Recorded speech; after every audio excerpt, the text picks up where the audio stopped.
Hello, it is Bipin Sandil from Gyan Darshan tutorial. In macroeconomics under national income accounting, let us discuss and compare factor income and transfer income.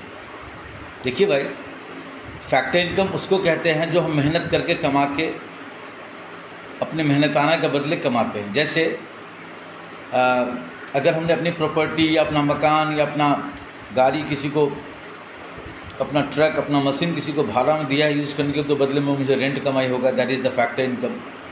अगर मैंने अपना capital किसी दूसरे को use करने के लिए दे दिया, अपना मनी लोन के रूप में, तो वो मुझे इंटरेस्ट ऑन लोन देगा, that is my factor income. अगर मैं कहीं पर नौकरी कर रहा हूँ, एम्प्लॉय के रूप में, कर्मचारी के रूप में काम कर रहा हूँ, तो वहाँ से मुझे सैलरी वेजेस मिलेगा, वो मेरा फैक्टर इनकम हो गया।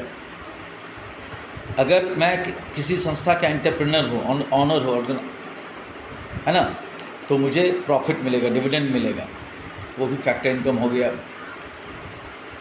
तो these are the examples of rent, interest, profit, salary, mixed income are all examples of factor income.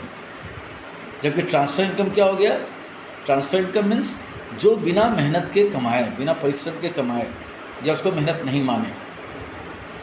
जैसे आपको पॉकेट मनी मिलता है घर से, दैट इज़ ट्रांसफ़र इनकम।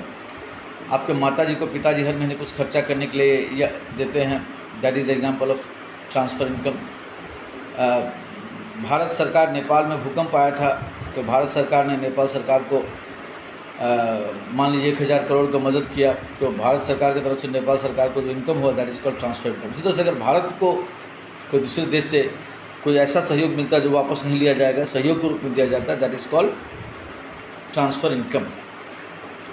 सरकार की तरफ से जो जितने भी गवर्नमेंट स्कीम के अंतर्गत गरीब लोगों को, दिव्यांग लोगों को, 60 वर्ष से बुजुर्ग पुरुष और महिला को जो पेंशन सब दिया जाता है, वो सब सभी ट्रांसफ़र इनकम में आता है। चलिए यहाँ एग्जाम्पल से देख लेते हैं।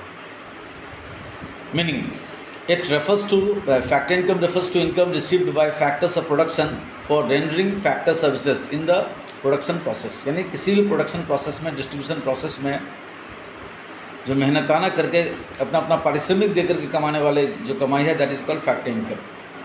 Transfer income refers to income received without rendering any productive services in the return. अगर हमने कोई जो प्रोडक्शन और डिस्ट्रीब्यूशन प्रक्रिया है इकोनॉमिक्स का, उसमें हमने भाग नहीं लिया, लेकिन फिर भी हमको आमदनी आ रही है, that is called transfer income. Factor income is included in both national income and domestic income. सही बात है, देश का जब हम लोग नेशनल इनकम और डोमेस्टिक इनकम करते हैं, उसमें इसको हम लोग इंक्लूड करते हैं। Transfer income is neither included in national income nor in domestic income. Factor income is an earning concept, while transfer income is a receipt concept. Recipient factor income is received by factors of production like land, labor, capital and enterprise, or it is generally received by the households and government. Example of factor income is rent, wages, interest and profit, while example of transfer income is scholarship, old age pension, unemployment allowances, etc. I think हम लोग समझ गए। If you have any problem, still contact me on my WhatsApp. Thank you.